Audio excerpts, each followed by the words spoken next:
Hello and welcome to this Conversations on Groong episode. Today we're talking about the geopolitics of the Middle East and surrounding regions with Kevork Almassian.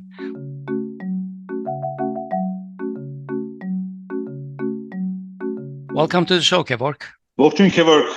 Fortune says, thank you so much for having me on your show. Kevork, as this is your first time on our show, would you tell us about yourself, your background, and your interests for our listeners? Of course. I'm an ethnic Armenian, born and raised in Aleppo, in the northern part of Syria in 1987. And I went to Armenian schools, kindergarten, elementary, secondary school. And then I enrolled to university and studied international relations and diplomacy. The university sent me to Paris 1 year to pursue an exchange program in European affairs in Paris, Sciences Po Paris. And when I came back to Syria, I finished my bachelor degree and I pursued my master's studies in political science and specialized in the Middle Eastern politics. I worked in Lebanon as an op-ed, freelance op-ed writer for a Safir newspaper, which was back then one of the very famous newspapers in Beirut. I worked as a producer and a host of a show in an Iraqi TV channel, which is in English between 2012 and 2015, worked in a research center, and then finally I moved to Germany, studied German first, and then found a job in Berlin, and established also my personal YouTube channel. Back then it was just posting few videos per week, 1 or 2 videos per week, trying to explain what's happening in Syria, like shorter videos.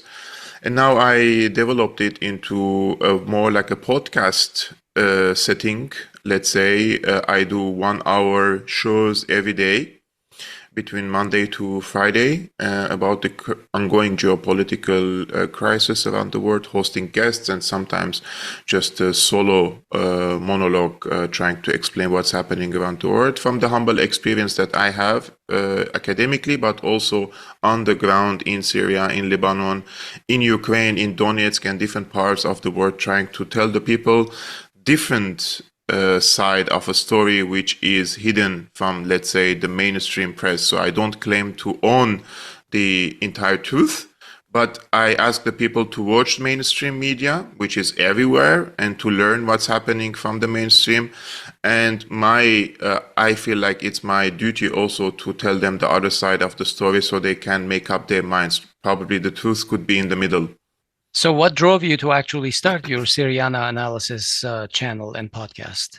This is a very good question. I've been thinking about it recently. I think I started it because I had a sense of responsibility towards Syria. I had a deep feeling that Syria has basically helped my ancestors who fled to Syria and survived the Armenian genocide. The Syrian people actually have given a safe haven for my grandparents there. So I feel like I have a debt on my neck, as we say in Armenian, to pay for the Syrian people. And also the Armenian community. I knew from, let's say, the beginning it started in April 2011, but I knew in June, July, August back then that this is going to be a long war, and also I knew that this has little to do with the internal affairs of Syria and a lot to do with the geopolitical position of Syria in the ongoing crisis. And with the current examples in the region, in Libya and Iraq, it was quite clear for me that the Armenian community would be targeted also. And this is a deliberate policy to empty the West Asia and the Middle East from its Christians. And this was obvious after the Iraq war and also later in Syria, and before that in the civil war in Lebanon. So I was naive to say, to be honest with you, to believe that if I create a YouTube channel and tell the people the other side of the story, probably the politicians are misinformed and they could learn what's really happening in Syria.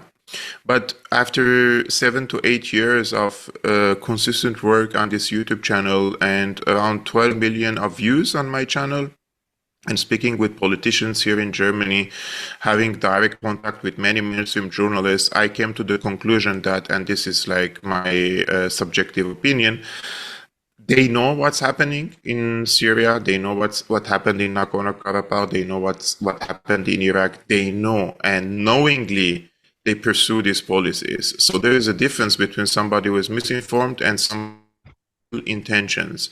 And I believe that they have ill intentions now.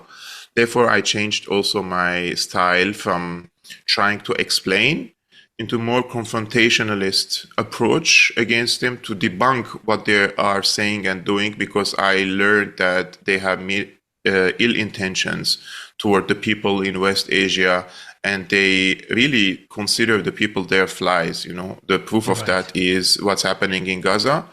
40,000 civilians dead, 70% of them are women and children, and governments in Europe say Israel has the right to defend itself. So what does this mean? It means that the Palestinians do not have the right to exist, basically, because what's happening here is we don't need an analysis. It's the Israeli officials say that they're going to ethnically cleanse the Palestinians, and if they couldn't do that, they will genocide them. This is what they say in their own words. That's right. Just yesterday, we were talking to Yehia Tashjian, and he was saying fairly much the same thing. He was saying that these major powers, the United States, the EU, the Chinas, they don't care about a few thousand people, a few tens of thousands of people being displaced, leaving their homes, being killed. They have their bigger plans, and you are not part of those plans, basically. Kevork, I'd like to ask you how it's like to live in Europe in the midst of this nasty war in Ukraine and the general conflict between Russia and the West. In addition to this, we're seeing images from Germany where police beat pro-Palestinian protesters to a pulp. I believe it was just yesterday that the German government said that Israel has a right to bomb a school, as a result of which many innocent children and civilians were killed, as an act of, quote, self-defense. What's your experience like living in Germany as a podcaster who may not have mainstream views on these topics? So I moved to Germany in October 2015, and I owe great respect and love and appreciation for the German people for giving me an opportunity to find a safe haven in Germany, because my city, Aleppo, back then, was 50% of it was occupied by Al-Qaeda. And I learned German here. I socialized with the German people. I married a German woman, and I greatly appreciate all these opportunities here. And from this point of view, I find that the German interest is to first keep its economic strength and also become a bigger competitor on the global sphere. And this is something that would reflect positively even on me. Somebody is living in Germany when the country becomes capable of presenting more welfare to its own people, then it will also reflect positively on me. So I have no ill intentions at all against Germany, but I find the policies of the German government is, I cannot really explain it, because I would like to start with the Nord Stream explosions. And the Nord Stream explosion is the biggest industrial terrorism in our modern time. And the German government, the current one, the coalition, they're not interested in knowing the answers because they know the answer. And they know who blew up the Nord Stream pipelines. And this is something that has negatively reflected on us, ordinary people living here. We started paying double the bills for our gas and for our electricity. And every piece of product we buy from the market, from the groceries, we pay 30 to 40% more. So it reflected negatively. So what is the interest of Germany here? Is the interest of Germany lies in continuing this war in Ukraine, or trying to find a truce and a ceasefire and restoring normal ties with Russia so they can buy cheap gas again? So you know the answer, but the German government decided that they want to buy gas, liquefied natural gas from the United States, 3 times more expensive than the prices of the market. and also from the black market. And the country's economy is suffering, and there is a process of deindustrialization of the country. And this is something that this was the plan all the way of NATO in Germany, to keep Russia out and Germany down, and the Americans are the superiors in this region. So this is the plan against them. So one may ask if the German government is really pursuing the national interests of the German people, or the strategic interests of the United States. So put this in mind, we move to Gaza. Gaza was, like, for me at least, I've seen 500,000 people died in Syria, and we know 500,000 children died in Iraq, and another million died after the war. We always said, oh, the politicians are misinformed, they don't know what are they doing. No, but in Gaza, it's impossible to say that they don't know what's happening there. It's televised. It's impossible to turn on your mobile and go to any of the reels, shorts, anything on X. It's impossible. If you're living in a political atmosphere, it's impossible to log into your social media accounts and not see what's happening in Gaza. And despite that, the German government continues saying that Israel has the right to defend itself. Israel doesn't have the right under international law to defend itself as an occupying power. This is the basic international law. Israel has the right to defend itself if it's attacked in an Israeli territory recognized under international law, and not when they besiege and starve with 2.2 million people in Gaza, and not when they are building settlements on Palestinian territories and killing them on a daily basis. This is not self-defense. And despite that, Germany has its, of course, historical reasons to support Israel in this case, but at the same time, the Israeli lobby is very strong. And it's not as visible as in the United States. In the United States, they brag about it. They write it even on social media platforms. They say being pro-Israel is a good investment. If you're pro-Israel, you could be elected to Congress, to the Senate. But in Germany, it's more the politicians are afraid. A politician, if he or she knows what's happening in Palestine, of course, all of them know. Some of them, they don't care.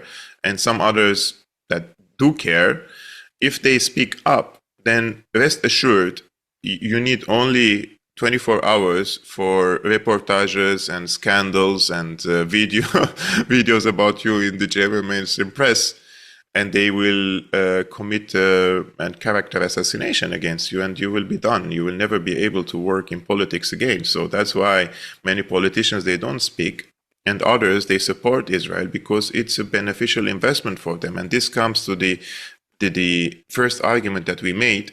They don't consider us in West Asia equal humans. And I truly believe in that. I thought when I moved to Germany, some people keep pointing their fingers and they say, oh, there is so much racism here, this and that. I was like, start blaming everything on racism, you know. But this is blatant racism, that we are not equal. I mean, when the Armenians of Artsakh been ethnically cleansed, 120,000, many of the Western NGO and so-called officials, they were there helping the Armenians move to Armenia, not helping them stay in their homes, helping them, like, it's like sending food to Gaza when Israel is bombing relentlessly every day babies there. Mm-hmm. It's like feeding them to die, you know, so they die with not with an empty belly, but with a full belly. And the same thing happened with the Armenians. Once they forcibly moved to Armenia proper, they gave them clothes. They gave them some cans of tunas. This is how they helped the Armenians, and this is how they're helping the Palestinians in this case. It's disgusting for me. Kevork, going back to Syria, you said that when the Iraq war started, to you it was obvious that then it was going to move on to Syria. And unfortunately, I think that many people are unaware of what really happened in Syria, what is happening today. So I think it'd be useful to take a few minutes and describe how it all began. What were you going through at the time yourself as well? So there is this famous video of Wesley Clark. I'm sure everybody watched this by now. Back then in 2001, he was in the Pentagon and he had a senior military position. And he met with the defense minister back then, Secretary of Defense, and he read a memo, a secret memo, explaining why the United States is going to knock out 7 countries in 5 years. And they start with Afghanistan, they move to Iraq, Syria, Libya, Somalia, Sudan, and end up with Iran. And since 2001, well, even Egypt was on that list.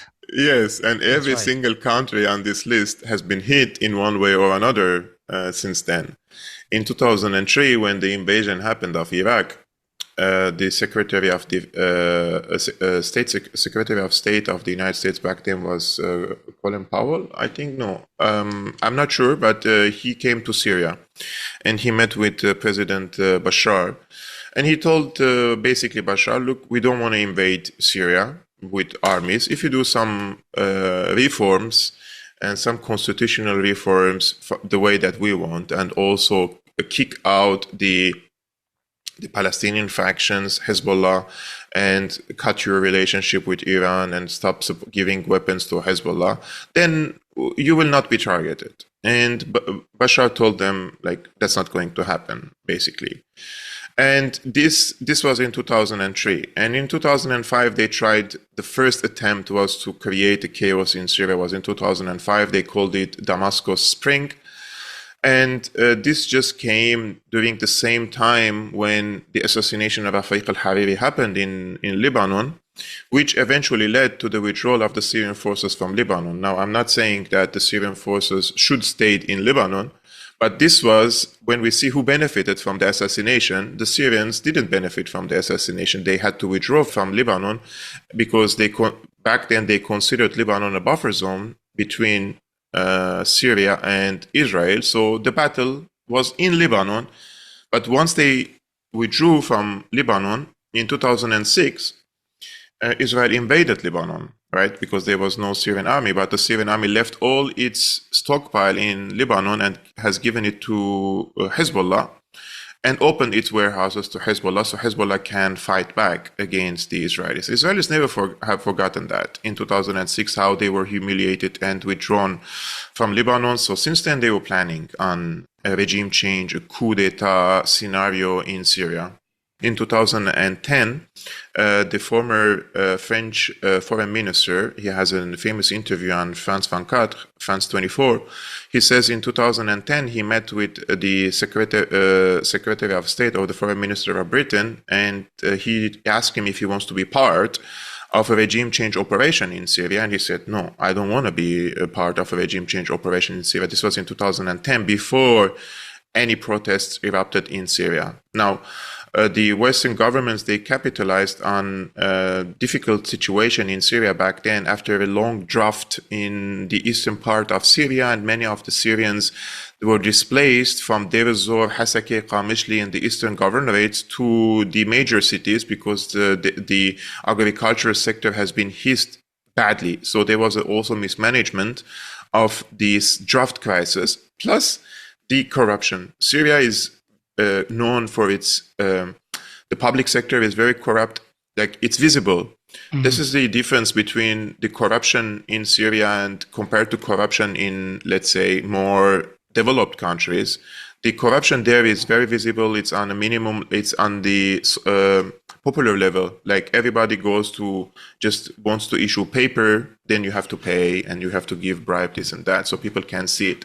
But in more, let's say, developed countries like in Germany, in France, in the United States, the corruption is of a higher level. It's elitist corruption in a way that you don't really see with your objective eyes. But once you learn that billions and billions and billions of dollars every year, we are talking about tens of billions of dollars, are recycled through these wars into the pockets of these tiny elites, then you would know that the corruption in these countries is of a higher magnitude compared to Syria, but it's not visible as is the case. So they capitalized on this corruption and the anger of the people and the discontent of the people, and they urged them to protest against the government. And many people, they had good intentions to go to the streets and ask for reforms, right? But this has developed very quickly from people want change, into a regime change operation. And this is where the CIA came in, because Obama, after Libya, they thought it's easy now with the trend and the domino effect of these regime change wars to just remove Assad from power, so that also Israel national security would be also secured, because Syria sends weapons to Hezbollah and they don't want that. So they started a covert operation in Syria called Timber Sycamore, and this has lasted between 2011 to 2018. So at the beginning of 2018, Trump ended this operation. The budget of the operation was $1 billion per year, only for covert operations in Syria. So they're supporting journalists, radio stations, civil society, NGOs, teaching them how to protest and what to call and how to increase the demands. It's basically color revolution scenario. And at the same time, the Pentagon and the CIA had parallel programs to arm and train very radical elements in Syria and urge them to fight against the government. And this is untrue that it started peacefully and it turned into an armed conflict. It was armed from day one. But the government thought in Syria that when they show the casualties of the Syrian army or the security forces from day one, it would indicate that the government is weak. So they had a different media strategy how to deal with this. They were hiding it. But they realized that after 3 months, it is counterproductive not to tell the people that they are being also slaughtered.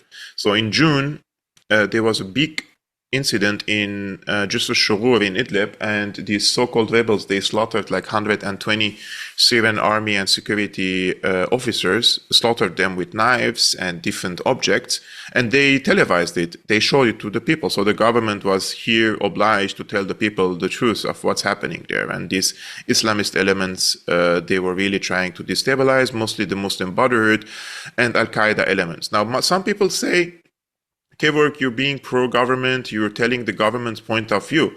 But this has been proven.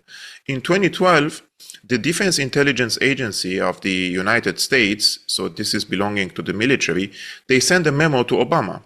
And Obama read this memo, which says the driving force behind the anti-Assad movement in Syria is Al-Qaeda elements, the radical jihadists in eastern Syria, and many of the Arabic countries in the region and Turkey, they want for a caliphate type of an insurgency against Assad in order to isolate him and put pressure on him. So they knew that the driving force behind this are the jihadists. And despite that, Obama signed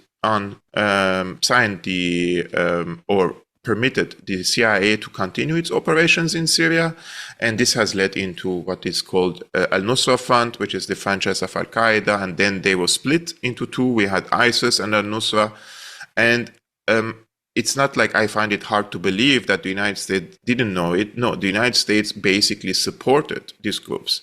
They have created a front organization, which is a Free Syrian Army, which they don't exist, basically. They don't have a hierarchy, they don't have a ministry, they don't have officers basically trying to manage wars. No, this was just a front to give weapons to what is called moderate rebels, and these moderate rebels will deliver these weapons to the radical elements in Syria, and those were ISIS and Al-Nusra. And beside that, everybody remembers that ISIS used to sell the oil of Syria when they occupied the oil refineries to Turkey. And the son of Erdogan, Bilal, he was the one who used to buy the oil and refine it or recycle it in Turkey and sell it to the black market. So they started giving cash money to ISIS. And this is when, in 2014, ISIS transformed itself from an organization into state. It became Islamic State because they had now financial independence thanks to Erdogan's Turkey, which started buying the oil from ISIS. And this is when Putin intervened in September 2015, when Assad invited the Russian forces to Syria because ISIS was moving from Palmyra to Damascus and they were already in Damascus. And this was the plan all the way to push so much pressure on Assad, force him to compromise. So he invited Putin, and Putin came and they started an aerial bombardment of ISIS, and they published satellite footage showing hundreds and hundreds and hundreds of oil tankers moving from the Syrian deserts to Turkey. And they like waiting for their turn to go to Turkey. It's like you can't even see the end of the oil tracks, oil tankers, how many of them were smuggling Syrian oil to Turkey. So this is happening in 2015. And in late 2015, John Kerry, which was back then the Secretary of State of the United States, he met with the Syrian opposition figures. Those are the construct of the Americans in Washington, D.C. And in a secret meeting with them, or behind closed doors, he told them that we were watching the expansion of ISIS, and we thought it's a good idea to let ISIS expand to Damascus, to put pressure on Assad, to force him to compromise. And he says, I am paraphrasing him, but instead of compromising, he invited Putin and got Putin on his side. So we have now a different situation in Syria. And this audio recording has been leaked to the press. This is something that he was telling to the Syrian opposition, so-called Syrian opposition figures. So they knew all the way on whose side is ISIS. Just last point, Jake Sullivan, who is now the national security advisor for Biden. And back then in 2012, he was the advisor for Hillary Clinton when Hillary Clinton was the Secretary of State. You see all this recycling of these personalities, they are the same since for how long? Jake Sullivan sent an email to Hillary Clinton basically telling her, I quote, Al-Qaeda is on our side in Syria, quote ended. And this email, because the emails of Hillary Clinton were hacked later, so we have our hands on these emails, and it shows that Hillary Clinton knew, and her advisor knew, that Al-Qaeda is on the side of the United States in Syria. Is the stealing of oil continuing in northeastern Syria? So basically, the Americans replaced ISIS with so-called Syrian Democratic Forces. So they put a democracy in it, so it looks like they're democratic, and they're basically the YPG. And I'm not even making this is not even my joke. It's an American colonel explaining this said that the Syrian Democratic Forces are basically the YPG and the PKK, and we just put Syrian and democratic and forces to sell it to the American public that we are there supporting democratic forces. So yeah, they formed the 60,000 manpower militia by mostly Kurdish militias. There are some Arab clans alongside them, and they are the ones now stealing the Syrian oil. The Americans extract the oil, send it to Iraq, and in Iraq they do the this refinery process, and they sell it. So they basically finance their occupation of 1/3 of Syria from the Syrian oil. So they don't need the Pentagon now to dedicate a budget to the American forces or their militias, proxy militias there. And this was the idea of Trump, because Trump said, why are we even supporting these radical jihadists in Syria? I will stop. What's the goal? The goal is to isolate the quote-unquote Syrian regime, weaken it, and to make it not pose any threat against Israel. We can do that in economic way. So he imposed draconian sanctions on Syria, isolated the Syrian economy from the world, and also started looting the Syrian oil for himself. And when he was asked why they have forces in Syria, he said, we only have forces in Syria to keep the oil. He said, to keep the oil. I'm quoting him. So yeah, the oil is still being looted, and also most importantly is the wheat fields. This is something that the people forget. Wheat in Syria is very, very, it's very sophisticated, and it's not in a technical way. Syrians basically had a research center called ICARDA, and they found a formula, a genetic code. They developed it. This is a Syrian expertise. Developed genetic codes for the wheat seeds. So when they plant the seed, the wheat which grows, they are immune against the bugs and against any sort of diseases and diseases, exactly. Right. So the Americans, they didn't like that because they like genetically modified shit. Sorry for the for the wording. So what they did basically in 2012, when the so-called rebels invaded Aleppo, this research center was in Aleppo. So the first thing they did, they occupied this research center, took all the data and sent it to the United States for free, so that the Americans can solve a problem that they had with growing wheat from the genetic codes of Syria. And then they sold these genetic codes to South Africa without the permission of Syria. And in eastern Syria, they burned the wheat fields with what is called burning balloons. This was under Trump. And then the US aid and the witch Samantha Power, they sent free wheat seeds to Syria. They're gifting it to the Syrian people because their wheat fields were burned, right?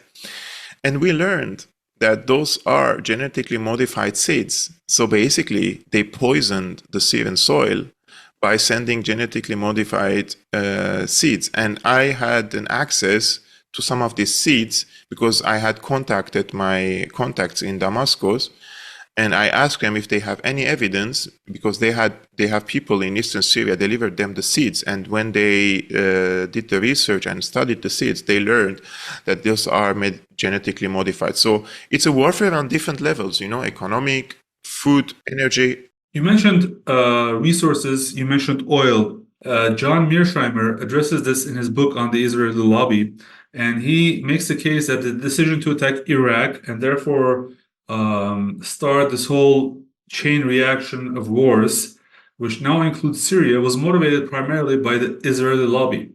Resources such as oil were secondary or even tertiary, as the US doesn't need Iraqi and Syrian oil. So would you agree with Mearsheimer on this? And what was Turkey's role in all of this as well? Most recently, Erdogan said that he'd pull out his troops out of Syria based on some conditions. Do you know what those conditions are? Let's start with Israel. If Assad signed a peace treaty with Israel in 2008 with Olmert, all this mayhem in Syria would not have happened. And he said it. Ehud Olmert has a recent interview on Russia Today saying that it was best for Assad to sign a peace treaty with me, and he would have spared the civil war. And the main reason for the Americans to try to start this regime change is for Israel, because Syria doesn't threaten the national security of the United States. It's 10,000 kilometers away. Syria never bombed an American base in the region, never threatened the American bases in the region. In the contrast, when the so-called war against terrorism started, Syrian Mukhabarat, or the Syrian intelligence, and the CIA, they cooperated against Al-Qaeda elements in the region, and even the Americans sent some of their prisoners to Syria and asked for Syria to hold them in their dungeons.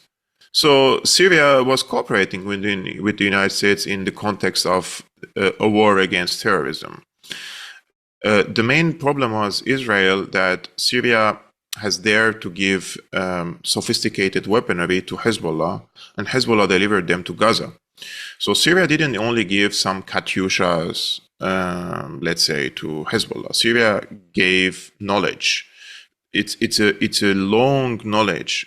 Iran, when they went to war with Saddam Hussein in the 80s, they took the knowledge from Syria, the ballistic missiles, the Scud missiles, because this needs a knowledge and the technology to start building it. And Syria shared this knowledge with Hezbollah. And not only that, Hezbollah came to Syria and they trained and studied all this weaponry. So they're assembling their own weapons now there. So this is a direct threat on Israel, not threat against the United States. That's why the Americans are trying to oust Assad or continue this conflict. Now, the Americans do not need the oil of Syria, as you mentioned. They are only investing this money to finance their occupation. But why are they there? Like, what's the exit strategy? Are they able to remove Assad from power? No.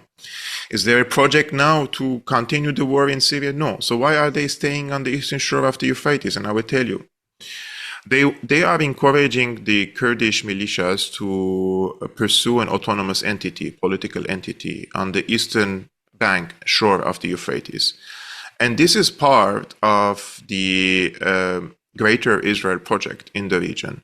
If you put the map of the Greater Israel in front of you now, the borders of the Greater Israel starts from the Nile in Egypt and ends in the western bank of the Euphrates. So, according to this plan, who is going to control the eastern bank, eastern shore of the Euphrates? Are the Kurds. This is the theologians and the ideologues of the Zionist ideologues and the theologians, they preach this. They say, our neighbors in the east would be the Kurds. And on the west, it's going to be the Nile River. So when we put this in our mind, we understand why the Americans are encouraging the Kurds to have their own entity on the eastern bank of the Euphrates. And at the same time, they wanted, this was the plan all the way, because the American occupation forces are not only stationed on the eastern bank of the Euphrates, but on the border crossing between Syria, Jordan, and Iraq, called Al Tanf border crossing. They want to connect these two areas into each other so they can continue to Israel. They wanted to create a direct border between this so-called Kurdistan, Rojava, and Israel. This has miserably failed. So what they're doing in Syria is just trying to obstruct and delay the reconstruction process, because without oil and fuel, Syria cannot reconstruct. It cannot generate electricity, cannot heat, cannot do anything, and also the food basket, with the hope that the situation, economic situation, would become so dire that the people would rise again against Assad without the help of the Americans, because they're just fed up and hungry and this and that. But Syria is managing its affairs. I mean, the inflation there's a hyperinflation, let's say, in the country. But whatever they have, they are trying to recover. And at the same time, with the help of the allies, Iran is sending tankers of oil. Russia is sending some of the missing food, for example, just for the Syrians to continue in this without having a very dangerous, let's say, downfall. Now, when the Ukraine war started, 2 days before the Russian invasion of Ukraine, Shoigu, back then he was the defense minister, was in Damascus. So they told Assad basically that the offensive is going to start in Ukraine, and we want for the Syrians to hold their positions. We consider Syria the front line against the American hegemony in the Middle East, and we want you to hold your positions until this strategic conflict is over with Ukraine. So the outcome of the Ukraine conflict would be detrimental for the outcome of the Syrian war. And I see, if there is no World War III scenario in Ukraine and a nuclear exchange, Russia, logically speaking, it's going to continue grabbing more territories in Russia. Slowly, it's a war of attrition. And this will reflect positively on the outcome in Syria, because as much as Russia occupies more territories in Ukraine, as much as the balance of power moves on the side of Russia, as much as the Russians have more leverage on the international scene to compromise with the Americans. Now, the Americans, it seems that they're taking it one step further now with the incursion inside Russia in Kursk. And this is to sabotage any peace agreement. So this is really, in my opinion, one step ahead. We are one step closer to nuclear exchange. I mean, people need to understand the nuclear doctrine. The Russians already turned a blind eye when their radars were attacked. The early detecting radars were attacked for nuclear attack. And it required a nuclear response from the Russian side. They didn't do that, but they're provoking it. They're poking the eye of the Russians, just like they're poking the eye of the Iranians now. Netanyahu's interest is a regional war in the region, and they're poking and provoking Iranians very dangerously. And the Iranians, in my opinion, their interest is not to open an all-out war with a nuclear Israel. Their interest is, if you see it from an objective perspective, in 30 years, 40 years, 50 years from now, Iran is going to be superior in the region. And compared to their influence 20, 30 years ago in the Iraq war, compared to now, they are able to obstruct and foil American projects in the region, and they are slowly kicking them out, their influence from the region. So they want to use soft power against the Americans, and sometimes surgical military power if it's needed. Kevork, do you see Turkey counterbalancing Iran from that perspective? As you are saying that it is a rising power in the Middle East right now, is it also counterbalanced by Turkey, which has a lot of ties with Israel? And even though it says that it is the protector of Palestinian rights and such, the ties, the economic ties, are fairly much continuing. They're not really abating. I mean, the biggest hypocrite in the Islamic Ummah is Erdogan. When you speak about Palestine, he delivers Azeri gas to Exactly. from Cihan port to Israel. The tourism center is booming between the both sides, and the business relationships are great between both sides. Turkey has been given a task in 2011 when this, because the context is that they are counterbalancing Iran, right? So they were tasked, Turkey and Qatar, to lead this Arab Spring era. And if you remember, the Qataris, they supported the Muslim Brotherhood in Tunisia, and the Turks, Erdogan is a Muslim Brotherhood himself. And the Muslim Brotherhood came to power in Tunisia, they came to power in Egypt, and they supported similar Muslim Brotherhood types in Libya, and they ousted Gaddafi from power. And the last domino was in Syria. And they knew that without Syria, they cannot have a dominance on the region. Syria, geographically speaking, it's in a very important crossroad, and they are the country that could give this connectivity between the Levant to North Africa. So they desperately wanted to topple Assad to counterbalance Iran in this case, as you mentioned. And this is when they found in the Muslim Brotherhood an ally. And this is when Turkey has played a big role in the region, and Qatar played a big role in the region, and the Clinton-Obama administration, they were directly coordinating with the Muslim Brotherhood in the region, right? And now Qatar, which is another Muslim Brotherhood island, they are considered under the Biden administration a major non-NATO ally. So all this talk about that Qatar is somehow pro-Palestinian and they are giving support to the Palestinians, this is all a smokescreen for the people to think that Qatar supports and Turkey supports the Palestinians. The truth of the matter is, these countries buy the people's minds and hearts by populistic rhetoric. We're going to liberate Al-Quds, Jerusalem, Allahu Akbar, and all this type of talk that they play on the sentiments of the people. But when you see what they do, basically, they buy people's, let's say, sympathy, and the people believe that they are somehow pro-Palestinian, and then they hit every country and every government that is giving tangible support to the Palestinians. So basically, Al Jazeera, which is the most influential news outlet in the region, is the biggest PSYOP operation against the people of the region. They are 100% with the Palestinians. But at the same time, they hit Syria, they hit Hezbollah, and they hit Iran. So they deprive the Palestinians from the pillars that they need to continue their armed struggle against the Israeli side. So by doing so, they PSYOP the Palestinians to turn against their backers. And this has happened, unfortunately.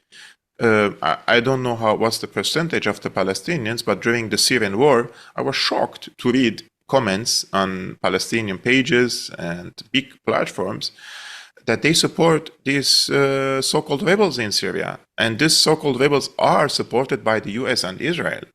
So Israel gives them cash. Israel gave them weapons. So the United States is similar.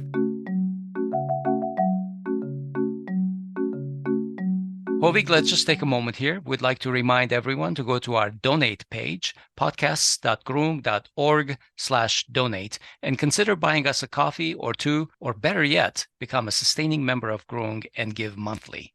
We like to believe that we are unique in the category of Armenian podcasts. We digest Armenian news weekly and bring you interesting discussions relevant to it. We've always been a labor of love, and we're not only nonprofit, but we're also non-budget.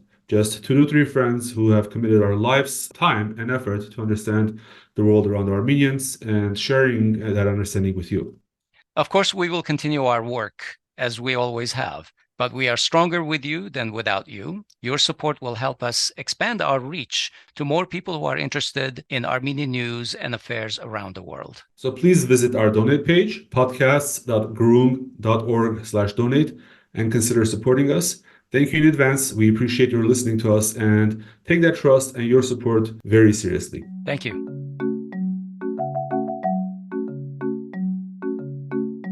Kevork, in the interest of time, let's shift gears a little bit. It seems that the region is preparing for a wider war. At the same time, there are conflicting news about Iran's next moves. And it seems that we are seeing a lot of reports about Iran trying to de-escalate following the double assassination by Israel of Hamas leader in Iran and Hezbollah leader in Lebanon, in Beirut. So where do you think this is all going to go? So we have to put this in the correct context. There is an intentional attempt to portray this as a miscalculation from the Israeli side. It's not a miscalculation. This is the madman strategy. And I have opened my eyes recently to this, and I realized that this is an intentional provocation from the Israeli side by assassinating Ismail Haniyeh in Tehran. First, to kill the peace process, because Ismail Haniyeh is a negotiator, basically, for the ceasefire. And secondly, to provoke Iran to a greater extent and force Iran to retaliate. At this time, not a surgical retaliation, but rather to cross the red line of Israel. And the Iranians are obliged to respond now, because they have to impose a deterrence or to reimpose the deterrence. Because if they don't respond, then the Israelis will keep bombing Iran like they do with Syria, and Iranians will retaliate, therefore. So how would they retaliate? This is the real question. The Iranians say, we will cross the red line of the Israelis. Okay, but this is what the Israelis want. This is the madman strategy. This is what Netanyahu wants. Yesterday, I was reading a brilliant article on Haaretz titled "Netanyahu Wants World War." And when you read this article, it makes all sense, because they say Netanyahu is a bad strategist, but the author says, is he really a bad strategist? Do you really think that he didn't calculate this? Do you think that Netanyahu didn't poke the eye of Iran to bring all this retaliation? Like, he wants this retaliation because then the Americans will intervene in this conflict on his side. And this is, he thinks that his legacy, that he will bring the Americans because at the beginning of this conversation, we spoke about the American Wesley Clark, the former colonel, when he said they will end up with Iran. This right. Cycle of the wars will end with Iran in this case. And Iran doesn't want war in the region. They think that they can have the upper hand on the region with soft power and some surgical military targets against the American presence in the region. But Israel sees that time is not on its side, because we are moving to a multipolar world, and the US is no longer the absolute hegemon. And when we have a multipolar world, the Americans have to prioritize their fights. And in this context, their priority is to contain China in Far East Asia and contain Russia and split Europe into half, which basically they did nowadays. So the Middle East is secondary to the American strategy in this case, but the Israelis, they are very clever, and they want to re-invite the Americans to the region to give a final hit to the Iranians. But the Iranians, they don't want it, so they're not really playing this game. I think if the Iranians' interest is to de-escalate, but they're in a dilemma. The equations of the balance and the deterrence is now on the side of Israel. So they have to reestablish deterrence at the same time, not to create a all-out war. If you ask me if I was the advisor there, I would advise not to cross the red line of Israel. And I would advise Iran to change the nuclear doctrine and to develop a nuclear weapon to create a conventional nuclear deterrence with Israel, so Israel cannot really bomb Iran any longer.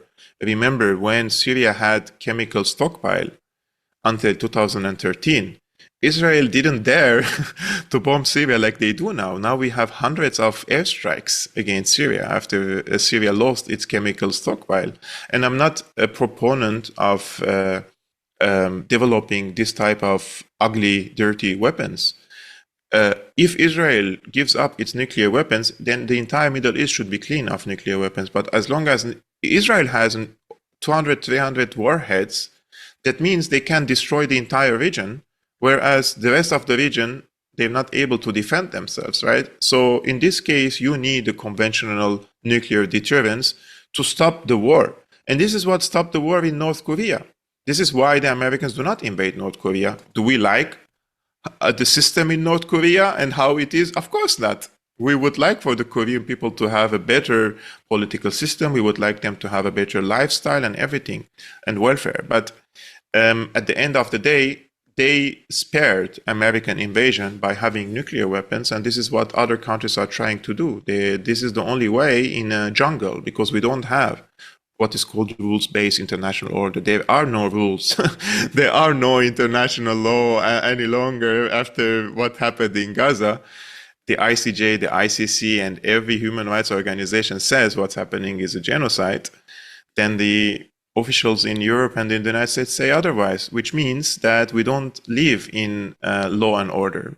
And we saw this about 4 years ago, because they also said this about Artsakh, Nagorno-Karabakh, and nothing happened. So, Kevork, you just mentioned that Iran has to retaliate to stay a credible entity in the Middle East. And we don't know exactly how it's going to retaliate. But interesting news broke out a couple of days ago that Israel had recalled its forces stationed in Georgia and Azerbaijan home as soon as possible. Interestingly, none of these countries, Georgia, Azerbaijan, Israel, have ever admitted to the presence of Israeli forces in the Caucasus. But clearly, some intel surfaced that led Israel to this implicit admission, and for the sake of safety, recalled its forces. So do we know what kind of threat loomed over Israeli forces in the Caucasus? What are they doing in Georgia and Azerbaijan anyway? That's a very good question. Actually, the Azeris, the Israelis see, especially Azerbaijan, an advanced satellite state. This has been proven over and over again, even in WikiLeaks documents. Israeli spies, Mossad operatives in Baku and in the rest of Azerbaijan say to their superiors that they feel home in Azerbaijan. There are no restrictions against them. They can do anything they want, basically, in the context of the intelligence warfare against Iran. They built smart villages in Azerbaijan. Nobody knows what are these smart villages about. Some of them are on the newly occupied territories in Artsakh, Karabakh. Those are on the borders with Iran. Like you can see the border with your bare eyes, right? So what are they doing, the Israelis there? And in this context, the president of Iran, former president of Iran, Raisi, he experiences a helicopter accident on the borders between Azerbaijan and Iran, where these smart villages are of the Israelis, which Israeli officials themselves inaugurated. There is something more than mutual cooperation between the both sides. It's an intelligence warfare apparatus, basically, in Azerbaijan, in Georgia, and they're trying to do it also in Armenia now. They're trying to do it in Armenia, and you can see nowadays there are voices, pro-Israeli voices coming from Armenia, including on social media platforms. There is so much in mutual between us and the Israelis. What they say yesterday, I saw one of these posts on Twitter. So they're trying it. And some of the Israeli assets, former Mossad assets, for example, they live in Armenia nowadays. So we have to ask, what are they doing, you know? Mm. There are many question marks. Now, the Iranians have to respond, but I can assure you 100% they're not going to respond in a third country. They're not going to respond in Georgia. They're not going to respond in Azerbaijan. No, it's not. It's only going to happen in Israel. And there is no amount of soldiers can protect Israel from the upcoming attack because there are sitting ducks there. This is not a soldier war. This is a tech war. This is a drone war. This is going to be missile and Scud missile and hypersonic missile warfare. And both sides are capable of destroying each other. Now, why would they want to destroy the region? Who has an interest in destroying the region? This is the real question. I find it hard to believe. I find it hard to explain this situation in the context of national governments taking decisions. I don't see that any national government in the region is interested in blowing up the entire region. There is a conspiracy explanation for this, which is a group over group phenomena, there are many group over groups. Those are surpassing the national governments. And I'm not explicitly saying the WEF, but we have lots of bankers. We have many individuals in military industrial complex, in the Wall Street, in Davos, in WEF. They are speaking day and night about the Great Reset. And they want to reset the global economy. They want to wipe the $35 trillion debt of the United States. They want to move to centralized digital currencies. So this could be their opportunity. If they create big global financial crisis, global food chain crisis, when there are crises, they're the ones who are going to come and present a solution. And when the people are pushed to desperation, hunger, devastation, they would accept anything to feed their children again. And this is, in my opinion, could be the worst case scenario. This could be the dark hands behind Israel, behind Iran, behind the national governments that we see with our bare eyes. There are always dark forces pushing for such wars. I mean, World War I, World War II, false flag attacks in Vietnam, to even in the United States, which triggered the intervention of the US in World War II, right? So there are many things that happen probably even beyond the national governments that we see. And this is something that we cannot really see. But once we realize that these forces exist, it start making sense, because in my objective mind, somebody who is rational, if I was an advisor to Netanyahu or advisor to Iran or advisor to Syria or this and that, I wouldn't want to blow up the region, right? So who is interested is not the people of the region or probably these few politicians, but rather people even above them. Kevork, two questions before we close, because two events caught our attention over the past month. Netanyahu was in the United States and addressed the US Congress. What was achieved? He met with Joe Biden, he met with Trump. What were the end results of this meeting? Netanyahu is a very smart politician. When the October 7 events happened and Biden was flying from the US to Israel, so he was still in the air, right? He didn't even land in Israel. Netanyahu deliberately killed over 100 civilians in Al-Shifa hospital in Gaza. He bombed the hospital and basically crushed the patients in the bed in the hospital. And this was the first horrible massacre that he committed in Gaza. And some people say, oh, it was a mistake, it was a misfire, this and that. No, this is part of the madman strategy. So when the Biden is in the air and he's going to land in Israel and he's coming to express solidarity and sympathy and support for Israel, when you commit such a horrendous crime, you increase the bar of the toleration of the US to your crimes. So if Biden is in the air and is going to land in Israel and you commit this crime, and despite that he is now obliged to show support to Israel, you already raised the bar so high for the future for you to continue this onslaught against the Palestinians. This is part of his madman strategy. And this is similar to, we have an ICJ ruling against him. We have an ICC going to issue arrest warrants against him. And he goes to the United States now, and he receives an ovation, basically, support and applause. So he is telling the international community, these courts, and he's normalizing himself as a leader of a country that can commit all these horrendous crimes and crimes against humanity. And despite that, the protector of this so-called international law and order, the United States, would continue supporting this country. So he's really trying to have an upper hand over the political landscape in the US, well knowing that the vast majority of this in the Senate, in the Congress, are already bought by AIPAC.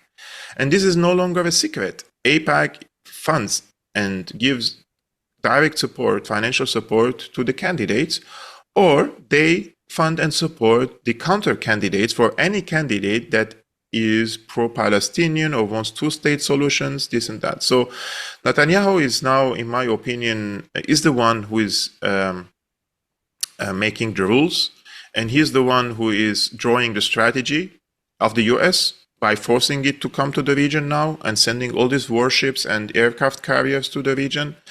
And he's shooting the bullets, basically, because the US doesn't have a president. Does anybody believe that the US has a president now? Biden doesn't remember what he ate yesterday. He cannot really take decisions. He's demented. He's finished. Everybody knows this. America doesn't have a president. So who is in charge of the United States now? This is his opportunity to increase his influence over this administration, in my opinion. And the second question I do want to ask, the final one, the other event was the Palestinian factions went to Beijing, and it's, just generally flew under the media and the public radars. But Hamas and Fatah expressed strong will towards reconciliation. And also China as a mediator is kind of an interesting twist. What are the fundamental points here that we need to observe? What was achieved in Beijing?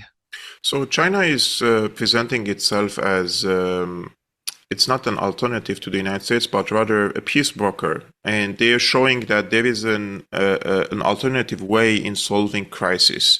And bringing the Fatah and Jihad and Hamas and all these factions to Beijing, it would have a political importance for the future of the Palestinian state, because what Beijing is trying to do to guarantee or secure at least a two-state solution for the Palestinians. And if you want to have a two-state solution for the Palestinians, then you need for the Palestinians to agree on a coalition of a government there, right? Mm-hmm. So China is facilitating this. Secondly, China is basically they have managed in a very smart way to hit the Israeli project, because Israel says that they don't have a negotiating partner in Palestine because Hamas is a terrorist organization and we don't negotiate with the terrorists. And because Fatah and the PLO and these factions were mostly pro the US, pro Saudi Arabia camp in Palestine, they were rejecting to talk to Hamas. Now you have one unified Palestinian body, and all these coalitions have come to China, and China is preparing them as one negotiating bloc with the Israelis. Now the Israelis cannot come and say we don't have a negotiating partner, because they have Fatah, they have the other factions, they have Hamas and Jihad, and everyone is included in one coalition under the umbrella of China. And this is what the diplomatic victory, I would say, for China, and also diplomatic victory for the Palestinians. Now, it will be translated for the future in the context of a two-state solution? I don't think there's two-state solution now after October 7 events. It's impossible.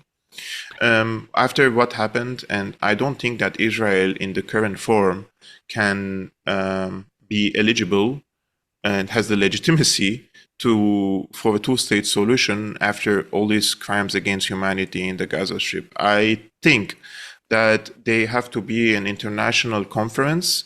They have to be international coalition to support a one-state solution for the Jews, for the Arabs, for the Christians, for the Armenians, for everyone living there, under one democratic government, a secular one that doesn't impose religious laws, whether it's Jewish, whether it's Islamic, whether it's Christian. Everybody lives under one constitution, equal, and this automatically means the end of the apartheid state in Israel. This is the end of Israel itself, because Israel the laws are based on discriminatory laws against the Palestinians. It's an apartheid state. Are you actually hopeful that the Beijing process has started something like this will culminate where you're thinking? This is the first step, yes. I don't think the Chinese are not naive. The Chinese know that Israel is a colony state for the US, and in the context of moving to a multipolar world, the Chinese are trying to drag the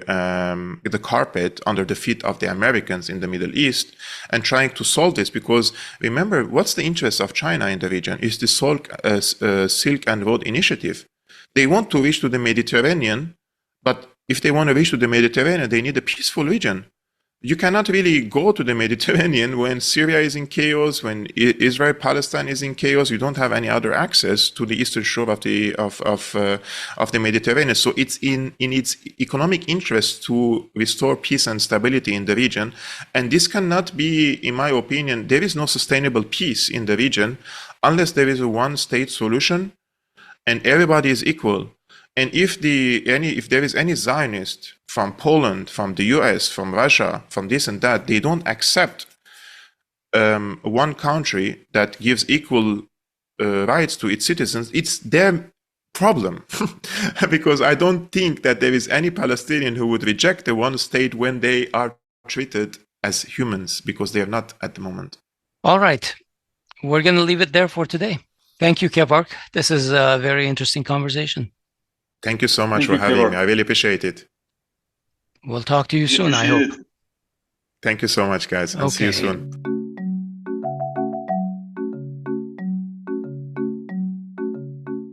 That's our show today. This episode was recorded on August 14, 2024. We've been talking with Kevork Almassian, who is the founder of Syriana Analysis, an independent news and analysis platform dedicated to covering current global affairs with a particular focus on Syria and Armenia. Don't forget to support us. Please go to podcast.groong.org/donate and become a sustaining member. We appreciate it in advance.